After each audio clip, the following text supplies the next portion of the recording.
156 के अभाज्य गुणनखंड करने हैं। तो 156 में पहले 2 का भाग दे देंगे तो मान प्राप्त हो जाएगा 78। फिर 2 का भाग जाएगा तो 39 प्राप्त होगा। और फिर 3 का जाएगा तो 13 प्राप्त हो जाएगा। फिर 13 का भाग देंगे कितने आएगा 1। तो 156 के अभाज्य गुणनखंड प्राप्त हो रहे हैं। 2 कितनी बार आ रहा है 2 बार तो 2 घात 2। 3 कितनी बार 1 बार 3 घात 1 इंटू 13 कितनी बार आ रहा है तो 13 घात 1। अब अपन सवाल में करना है गुणनखंडों की घातों का योगफल। तो घाते क्या 2 + 1 + 1 घातों का योग 2 + 1 + 1 यानी कितना प्राप्त हो रहा है 4। तो कौन सा ऑप्शन है इसका सी ऑप्शन इसका सही है। अगला सवाल है एक द्विघात बहुपद में अधिकतम संयोजकों की संख्या होती है। तो द्विघात बहुपद है यानी अधिकतम घात कितनी है 2 है तो अधिकतम संयोजकों की संख्या भी कितनी होगी 2 होगी। तो कौन सा ऑप्शन है इसका सी ऑप्शन सही है। तो अधिकतम संयोजकों की संख्या भी 2 होगी। अगला सवाल है एक बंटन का माध्य तथा माध्य क्रमशः 5 और 7 है तब बहुलक का मान होगा। तो सूत्र होता है बहुलक बराबर 3 इंटू माध्यक -2 इंटू माध्य, ये इसका सूत्र होता है। तो 3 इंटू माध्य का मान कितना है 7 -2 इंटू माध्य का मान कितना है 5। तो यह माना जाएगा 21 - 10 तो घटा कितना प्राप्त होगा 11। तो कौन सा ऑप्शन है इसका डी ऑप्शन इसका सही है। तो इसका मान कितना प्राप्त होगा 11। अगला सवाल है यदि किसी संख्या में इकाई का अंक x तथा दहाई का अंक y हो तो वह संख्या है। तो संख्या का इकाई का अंक x और दहाई का अंक y है। तो इसको 10 यानी yx लिख सकते हैं। तो इसका विस्तारित रूप हो सकता है इकाई तो 10 इंटू वाई प्लस एक्स। तो ये विस्तार रूप है तो वह संख्या होगी 10y + x। कौन सा ऑप्शन है इसका डी ऑप्शन इसका सही है। तो इकाई का अंक x दहाई का अंक y संख्या हो गई yx हो गई और इसका विस्तार रूप में इस रूप में लिख सकते हैं ये 10y + x। तो कौन सा ऑप्शन है इसका डी ऑप्शन इसका सही है। अगला सवाल है यदि 18, a, b -3 समांतर श्रेणी में है तो a + b का मान होगा। तो सार अंतर निकाल लेते हैं। सार अंतर d = द्वितीय पद माइनस प्रथम पद। तो यानी पहला पद 18 द्वितीय पद a तृतीय पद b और चतुर्थ पद -3 है। तो सार अंतर बराबर होता है द्वितीय पद माइनस प्रथम पद यानी a - 18 बराबर समांतर श्रेणी से सार अंतर समान होगा। इसलिए चौथे पद में से तीसरे पद को घटाएंगे तो भी सार अंतर बराबर ही आएगा। तो इसको इस रूप में लिख सकते हैं या अब b को इधर पक्षांतर करेंगे तो क्या हो जाएगा प्लस का b हो जाएगा a + b 18 माइनस का तो जाएगा प्लस का 18 और यहाँ -3 ऐसे ही। तो मान प्राप्त हो जाएगा a + b = कितना बचेगा 15। तो कौन सा ऑप्शन है इसका सी ऑप्शन इसका सही है। तो श्रेणी समांतर श्रेणी में होगी जब उनका सार अंतर क्या हो समान हो। अगला सवाल है यदि एक रेखा किसी त्रिभुज की 2 भुजाओं को एक ही अनुपात में विभाजित करे तो यह रेखा तीसरी भुजा की होती है क्या होती है समांतर होती है। तो कौन सा ऑप्शन है इसका ए ऑप्शन इसका सही है। अगला सवाल है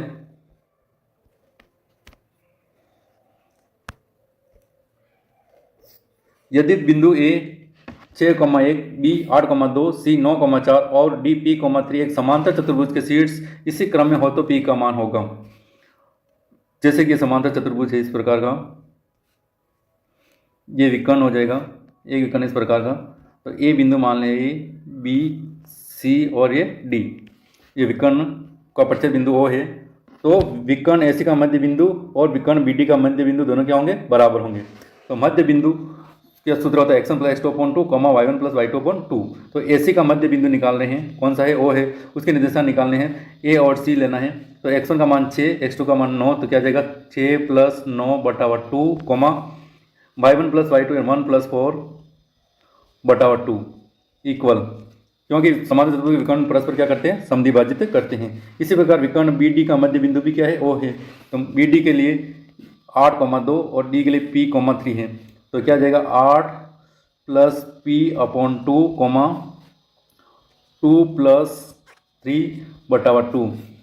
अब 2 बिंदु समान होंगे यदि उनके संगत घटक भी क्या हो समान हो। तो यहाँ 4 + 5/2 यहाँ पे 5/2 बराबर आ रहा है। तो पहला कॉमा से पहला वाला बराबर हो जाएगा यानी 6 और 9 कितना हो गए 15/2 इक्वल 8 + P/2। 2 से 2 कैंसिल हो जाएगा तो P इक्वल मान प्राप्त हो जाएगा 15 और 8 को इधर पक्षांतर कर ले माइनस में आ जाएगा तो कितना बचेगा 7। तो P का मान कितना प्राप्त हो रहा है 7। तो कौन सा ऑप्शन है इसका सी ऑप्शन इसका सही है। अगला सवाल है यदि कोस ए बराबर 1/2 और ए का मान 0 डिग्री से बड़ा और 90 डिग्री छोटा है तो ए बराबर होगा। तो कोस का मान सारने 1/2 किसका मान होता है, कोस ए बराबर कोस में 1/2 किसका मान है, कोस 60 डिग्री का। तो ए बराबर कितना आ गया, 60 डिग्री। ए बराबर कितना आ गया, 60 डिग्री। कौन सा ऑप्शन सही इसका, सी ऑप्शन इसका सही है। अगला सवाल है, भूमि के एक बिंदु से जो मीनार के पाद बिंदु से 30 मीटर की दूरी पर है, मीनार के शिखर का उन्नयन कोण 30 डिग्री है, तो मीनार की ऊंचाई ज्ञात कीजिए। माना कि ये मीनार इस रूप में है, ये 90 डिग्री है, ए बी सी मान लेते हैं। अब मीनार के शिखर का उन्नयन कोण यानी यहाँ से उन्नयन कोण कितने डिग्री, 30 डिग्री दिया हुआ है, और मीनार के पाद बिंदु से 30 मीटर दूरी पर है, यानी यहाँ से यहाँ तक की दूरी कितनी है, 30 मीटर है। तब मीनार की ऊंचाई निकालनी है। तो tan थीटा, समकोण त्रिभुज ABC में tan थीटा बराबर क्या होता है, लंब बटावा आधार होता है। तो लंब यानी मीनार की ऊंचाई, इसको क्या मान लेते हैं, h मान लेते हैं। माना मीनार की ऊंचाई कितनी है, h है, और आधार कितना है, 30 मीटर है। tan थीटा का मान कितना है, tan 30 is equal to h बटावा 30, और tan 30 का मान कितना होता है, 1/√3 बराबर h बटावा 30, क्रॉस गुणा कर लेते हैं। तो h बराबर आ जाएगा 30/√3 हो जाएगा, 30/√3। अब या h बराबर √3 से गुणा भाग कर लेंगे, तो 3 से कटे 30, 10 बार तो यह आ जाएगा 10√3 मीटर। तो उसकी मीनार की ऊंचाई आ जाएगी 10√3 मीटर। यानी कौन सा ऑप्शन है इसका, बी ऑप्शन इसका सही है। यहाँ अपन ने √3 से गुणा भाग किया। अगला सवाल है,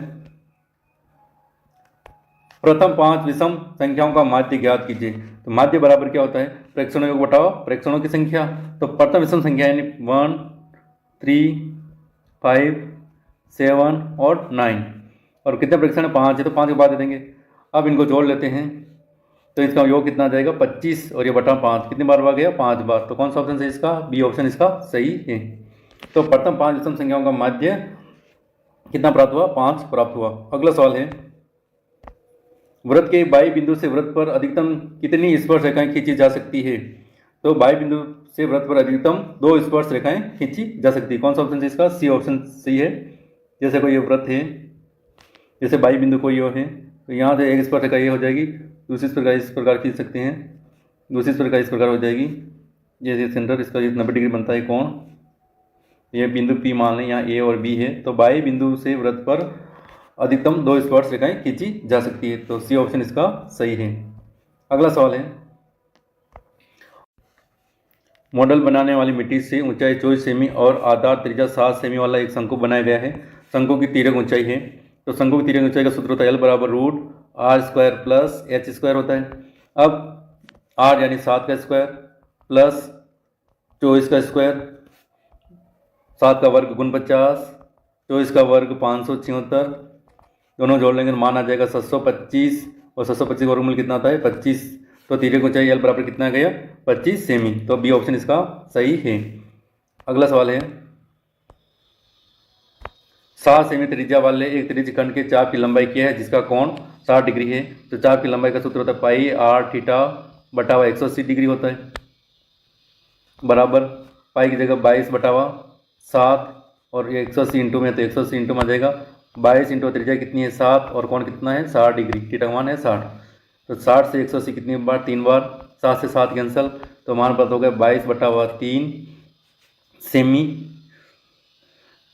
ये इसका आंसर है। तो कौन सा ऑप्शन सही है, 22/3 सेमी, और ये ऑप्शन इसका सही है। अगला सवाल है, एक सिक्के को 2 बार उछालने पर दोनों बार चित आने की प्रायिकता है। यानी सिक्के को 1 बार उछालेंगे तो हेड और टेल आता है। तो सिक्के कितनी बार उछालना, 2 बार उछालना, तो कितनी स्थितियाँ हो जाएगी, 4 स्थितियाँ हो जाएगी, HH, HT, TH और TT। कितनी स्थितियाँ प्राप्त हो जाएगी, 4 स्थितियाँ प्राप्त हो जाएगी। तो 2 बार चित आने की प्रायिकता, कुल स्थितियाँ कितनी हैं, 4 हैं। अब 2 बार आने की स्थिति कितनी, 1 है, तो 1/4, तो प्रायिकता बराबर हो जाए 1/4। कौन सा ऑप्शन सही इसका, ये ऑप्शन इसका सही है। AP 2,7,12 डेडेस का 10वां पद निकालिए। तो यानी A बराबर कितना है, 2, D बराबर क्या है, द्वितीय पद माइनस प्रथम पद, या 7 - 2 यानी कितना है 5, N बराबर कितना है 10, 10वां पद निकालना। सूत्र होता है AN बराबर A plus N - 1 into D। अब A की जगह मान कितना प्राप्त, 2 है, तो 2 प्लस N 10 - 1 इंटू D का मान कितना है 5, तो 2 + 9 × 5, तो यह आ जाएगा 2 + 45 बराबर कितना मान पर हो गया 47। तो कौन सा ऑप्शन सी इसका? सी ऑप्शन सही है। तो एपी का 10वां पद है 47। सवाल नंबर दूसरा, निम्नलिखित प्रश्नों में रिक्त स्थानों की पूर्ति करते हुए उत्तर पुस्तिका में लिखना है।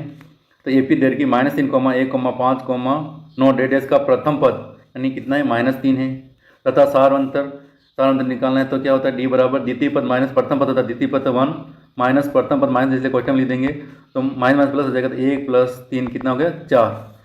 तो सार अंतर कितना प्राप्त हो रहा है? 4 प्राप्त हो रहा है, यानी 4 जोड़ते जा अगला पद प्राप्त हो रहा है। अगला सवाल है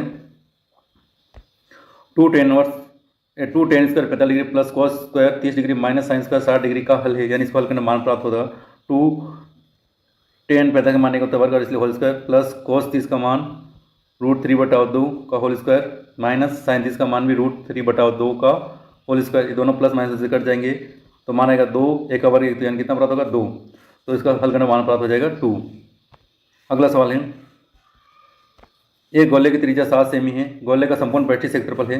गोले की त्रिज्या कितनी? 7, r बराबर 7 दे रखा है। संपूर्ण पैठी क्षेत्रफल सूत्र 4 पाई r² होता है। तो 4 × पाई की जगह 22/7 इंटू त्रिज्या कितनी? 7 × 7 आ जाएगा, 7 से 7 कट जाएगा तो मान आ गया 88 × 7।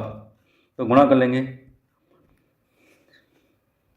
716 सेमी स्क्वायर, तो इसका क्षेत्रफल आ जाएगा 716 सेमी स्क्वायर। अगला सवाल है, बंटन 7, 4, 5, 3, 4, 3, 4, 1, 2 का बहुलक है, यानी बहुलक ज्ञात करना है, अधिकतम बार आने वाला प्रेक्षण। तो यहाँ 4 अधिकतम बार आने वाला प्रेक्षण, यहाँ 3 बार आ रहा है तो इसका बहुलक का मान कितना हो जाएगा 4। 5 है, संचयी बारंबार सारणी का उपयोग याद करने में किया जाता है। तो माध्यक ज्ञात करने में संचयी बारंबार सारणी का प्रयोग किया जाता है। अगला सवाल है, त्रिज्या r वाले वृत्त के त्रिज्यखंड जिसका कोण अंशों में थीटा है का क्षेत्रफल होता है। तो यानी लघु त्रिज्यखंड का क्षेत्रफल का सूत्र होता है पाई r² थीटा बटावा 360। तो लघु त्रिज्यखंड का क्षेत्रफल सूत्र होता है पाई r² थीटा बटावा 360। अगला सवाल है, किसी प्रयोग की सभी प्रारंभिक घटनाओं की प्रायिकताओं का योग होता है, कितना होता है प्रायिकता योग? 1 होता है।